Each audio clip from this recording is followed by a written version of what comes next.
आजकल इस बात का बहुत चलन है कि हम किसी भी तीर्थ स्थान में, किसी भी बड़े मंदिर में दर्शन करने जाते हैं, काशी जा रहे हैं, इलाहाबाद जा रहे हैं, बनारस जा रहे हैं, कहीं भी हम जगह दर्शन करने जा रहे हैं, तो वहाँ पर क्या होता है, लोग हमारे माथे पे टीका लगाना चालू कर देते हैं, रास्ते से ही टीका लगाना चालू कर देते हैं। छोटे बच्चे बच्चे टीका लगाते हैं और हम लोग जाने क्या-क्या चेहरे पे लगवा के महाकाल और जय बम बम बोले और जाने क्या-क्या लिखवा के अपने चेहरे पे आगे बढ़ते जाते हैं। क्या ये बात सही है क्या? हमें ऐसा करना चाहिए क्या? हमें अपने माथे को किसी से को छुलवाना चाहिए क्या? क्योंकि ऐसी हीलिंग्स बहुत ज़्यादा आ रही हैं कि आपकी बहुत ज़्यादा तबीयत ख़राब हो गई है और आपका ऑरा बिल्कुल ख़त्म हो गया, आपका बीमारियाँ आ गई हैं, लेकिन कारण समझ में नहीं आ रहा कि बीमारी क्यों आ गई। जब हम हीलिंग करते हैं, स्कैन करते हैं, तो ये चीज़ समझ में आती है। अभी आप तीरथ करके आए हो तो आपको तो अच्छा पॉजिटिव एनर्जी आपके पास आनी चाहिए, सब चीज़ें क्या आई हैं? जब स्कैन करते हैं तो मालूम चलता है कि वहाँ से हम नेगेटिव एनर्जी लेके आ जाते हैं। आज हम इस बात पे ही बात करेंगे, क्या हम अपने माथे पे हमें किसी और से टीका लगवाना चाहिए या अपने चेहरे को किसी से छुलवाना चाहिए? मैं डॉक्टर प्रज्ञा श्रीवास्तव अपने यूट्यूब चैनल मीरा के शो में आपका बहुत बहुत स्वागत करती हूँ। फ्रेंड्स, जैसे भी हम किसी मंदिर में दर्शन करने जाते हैं तो ज़्यादातर क्या होता है, वहाँ बच्चे बड़े बूढ़े कई औरतें आदमी सभी घूमते हैं, बिंदियाँ लेके टीके लेके हमारे माथे पे गाल पे सब जगह लगाते जाते हैं। या हम जब मंदिर जाते हैं, मंदिर के बाहर ही बहुत सारे पंडित लोग ऐसे बैठे होते हैं जो वही टीका लगाते हैं, हमारे सिर पे हमारे कुछ मारते हैं और फिर कुछ पैसा माँगते हैं। और हम लोग फिर श्रद्धा भाव से सब करते जाते हैं। बड़ा अच्छा लगता है कि देखो महाकाल का दर्शन करने गए, हम सब जगह महाकाल लिखवा रखा है, हमें बहुत अच्छी अनुभूति हो रही है कि हमें ऐसा लग रहा है कि हम वाक़ई दर्शन करने आए हैं। हम काशी गए तो वहाँ काशी के सब कुछ लिखवा रखा है, हमने शिव जी के नाम वगैरह ओम नमः शिवाय जन के लिखवा के कर रखा है। लेकिन ये चीज़ सही नहीं है। कारण ये है कि हमारा थर्ड आई चक्र जो होता है, बिंदी-बिंदी स्टार्ट यहाँ से होती है। हमारा थर्ड आई चक्र जो होता है, ये हर चीज़ को बहुत फ़ास्ट ऑब्ज़र्व करता है। पॉज़िटिव तो फ़ास्ट ऑब्ज़र्व करेगा और नेगेटिव हो तो बहुत फ़ास्ट ऑब्ज़र्व करेगा। आपको यहाँ पर कैसा हाथ टच हो रहा है? अगर नेगेटिव टच हो रहा है तो आप नेगेटिविटी को ऑब्ज़र्व कर लोगे। अगर पॉज़िटिव टच हो रहा है तो आप पॉज़िटिविटी को ऑब्ज़र्व कर लोगे। हाँ, अगर कोई रेकी हीलर है या कोई अपना प्रोटेक्शन लेके चलता है, जैसे इसको मालूम है कि मुझे कैसे अपने को सेव करके चलना है, तो उस पे इन चीज़ों का असर नहीं होता। लेकिन एक आम आदमी की बात है या फिर हमको प्रोटेक्शन नहीं ले पाते हैं, तो हमें ये सब चीज़ों का सामना करना पड़ता है। हमारा थर्ड आई चक्र जो होता है, हमारी किसी भी एनर्जी को एब्ज़ॉर्ब करता है।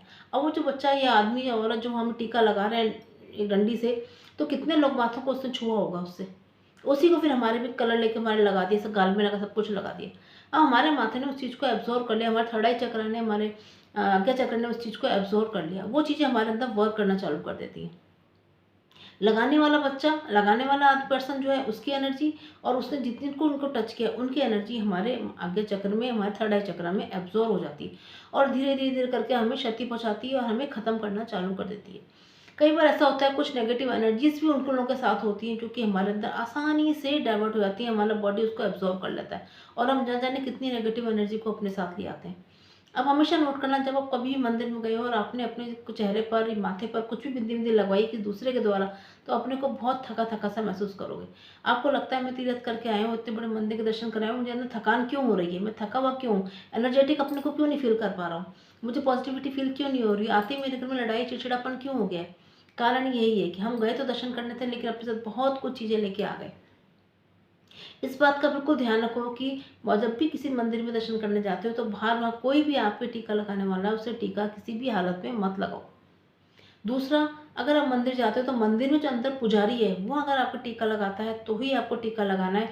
बाहर जगह-जगह आदमी लोग बैठे होते हैं, ब्राह्मण लोग बैठे होते हैं या टीका लगाने वाले बैठे होते हैं, उनसे कभी भी टीका नहीं लगवाना चाहिए। क्योंकि वही चीज़ें, उसका हाथ किस एनर्जी का है, वो एनर्जी आपके अंदर एब्ज़ॉर्ब हो जाएगी। वो अच्छी एनर्जी का है तो ठीक है ना, नेगेटिव एनर्जी का होगा या उसके अंदर कोई ब्लैक मैजिक हो गया, उसके अंदर कोई ऊपरी असर होगा, सीधा हमारा थर्ड आई चक्र सीधा एब्ज़ॉर्ब करता है, उसमें हम वेट नहीं करना पड़ता। और नेगेटिव एनर्जी पहले बाहरी ऑरा में होती है, बाद में धीरे-धीरे अंदर आती है। लेकिन अगर आपके थर्ड आई चक्र को किसी ने टच कर लिया, तो बहुत फास्ट नेगेटिव एनर्जी आपकी बॉडी के अंदर एंटर कर जाएगी। तो अपने माथे को पे टीका किसी को भी लगाने नहीं देना चाहिए। आपके घर कोई पंडित पूजा करने आता है, संकल्पित पंडित होता है, आपको संकल्प देके पूजा करा रहा है, तो उससे आप टीका लगवाएँ। लेकिन राह चलते कहीं भी कि छोटे-मोटे मंदिर में किसी से भी टीका लगवाने की ज़रूरत ही नहीं है आपको। किसी और भी मंदिर में जहाँ आप दर्शन करने जा रहे हैं, भगवान के हाथ जोड़ें। आप अगर कुछ जो पैसा चढ़ाना चाहते हैं, श्रद्धापूर्वक नैवेद्य चढ़ाएँ, वहाँ चढ़ा के आ जाएँ। लेकिन टीका-वीका की ज़रूरत है ना, टीका लगवाओ तभी लगेगा हम मंदिर आए हैं। ऐसा कुछ भी नहीं होता। आप भगवान के हाथ जोड़ें, थोड़ी देर वहाँ बैठें, विनती करें, अपनी बात कहें, उनकी बात सुनें। भगवान के दर्शन नहीं करो, उनसे मिलने जाओ, उनको अपनी बात कहो। हम भावनाओं में बह जाते हैं। हम अपनी बात ही नहीं कह पाते, भीड़ में घुसते हैं, जाके जो दर्शन के दिख जाए भगवान, दिख जाए भगवान, दिख जाए भगवान, दिख जाए करते-करते जाते हैं आगे। वहाँ पहुँच के और बस अब बोल नहीं पाते हम क्यों आए, हम दर्शन करने आए, बस झलक दिखनी चाहिए। वास्तविकता नहीं है, भगवान तो पूरे उसमें फैला हुआ है, मूर्ति तो छोटी सी है। तो हमें बस वहाँ जाकर श्रद्धा भाव से जाना चाहिए, अपने मन की बात उनको कहनी चाहिए, उनका आशीर्वाद लेना चाहिए। एनर्जी एक्सचेंज में कुछ रुपए ज़रूर चढ़ाने चाहिए बस। और टीका वगैरह ये सब चीज़ें कोई मतलब नहीं, क्योंकि जो पंडित है या जो आदमी वहाँ टीका लगा रहा है उसकी एनर्जी आपके बॉडी के अंदर डायरेक्ट आएगी। इसलिए अपने माथे को, थर्ड आई चक्र को किसी को भी छूने मत देना। कई बार ऐसा होता है हम खुद ही टीका लेते हैं अपने माथे पर लगाते हैं, वो भी आपको नहीं करना, क्योंकि वो टीका जो वहाँ लगा हुआ है, रखा हुआ है, उसमें भी क्या पता कैसी एनर्जी है। अपने थर्ड आई चक्र को, सभी चक्रास को मैं संभाल के रखना है, पर अपने थर्ड आई चक्र को मैं बहुत संभाल के रखना पड़ता है, क्योंकि यही जो होता है हमारे जीवन को बनाता है, हमारे मेंटल लेवल को बैलेंस करता है, हमारी जितनी भी मानसिक प्रॉब्लम्स है, जितनी भी मानसिकता है उसको बैलेंस करता है। अगर दिमाग ही खराब हो जाएगा, उस पर भारीपन आ जाएगा, स्ट्रेस आ जाएगा, गैस, लड़ाई झगड़ा, गैस बनती है, गुस्सा आता है, चिड़चिड़ापन आता है, तो आप देखिएगा आपका पूरा दिन, पूरा शरीर खराब हो जाएगा। थर्ड आई चक्र को जितना संभाल के रखते हो, आपके सभी चक्रास बैलेंस होंगे, आपकी लाइफ बैलेंस होगी, और आधे धीरे करके आपकी लाइफ सुंदर होने लग जाएगी। इसको किसी को भी छूने ना दें, इस पर खाली आपका हक है, या वो संकल्पित पंडित जो आपके घर में आके पूजा करा रहा है खाली उससे आप टीका लगवाएं। नहीं तो आप खुद ही घर से लगा के जाओ अपने टीका, अपने घर में चंदन वंदन बना के रखा करो, उससे टीका लगाओ। टीका तो अपने आप में बहुत फ़ायदा, पावरफुल चीज़ है। अगर आप रोज़ टीका लगाते हो तो बहुत अच्छी बात है। चंदन का, हल्दी का, जो भी आप लगाना चाहते हैं लगाओ। टीका लगाना चाहिए, लेकिन अपने घर में रखा हुआ लगाएं। बाहर कोई टीका अपने माथे पर ना तो किसी से लगवाएं और ना ही रखा हुआ कोई लगाएं।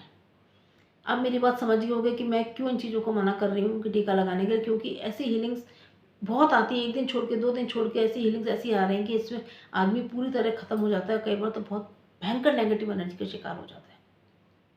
अपने थर्ड आई चक्र को संभाल के रखो, ये है तो जीवन है। आपको मेरे वीडियो कैसे लगते हैं, प्लीज़ लाइक करें, शेयर करें, सब्सक्राइब करें, कमेंट जरूर करा करें, इससे मुझे लगे कि मैं अपने और वीडियो किस टॉपिक पे बनाऊँ। Thank you, bye bye.